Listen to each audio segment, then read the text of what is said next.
اتهمت تقارير إعلامية جزائرية وأخرى تابعة للبوليساريو الجيش المغربي بقصف شاحنة جزائرية صباح أمس السبت بواسطة طائرة مسيرة على محور طريق تندوف الزويرات.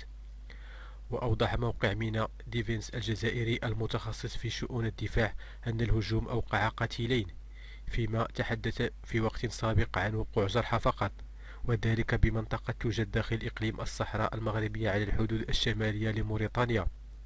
وردا على هذه الأخبار التي تبقى غير مؤكدة، علق المنتدى العسكري المغربي فار ماروك عبر تدوينة جاء فيها إن الصحراء المغربية من قلميم إلى القويرة مرورا بطرفايا والعيون والسمارة وبوجدور والداخلة وبئر الزران وتفاريتي وبئر الحلو وغيرها من أقاليم مدن ومداشر الصحراء جزء لا يتجزأ من المملكة،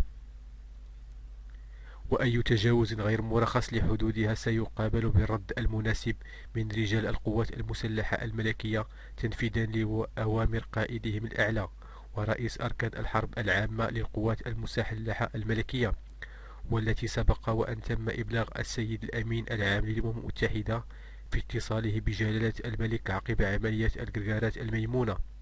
وأضاف المنتدى غير الرسمي التابع لأخبار الجيش المغربي الاستهبال وعدم الاعتراف بأن المملكة هي الواقع والباقي هم وهم سيدفع أصحابه لمزبلة التاريخ. عاشت المملكة وعاشت القوات المسلحة الملكية، ولا عزاء لأي معتد مدنيا كان أو مرتزق.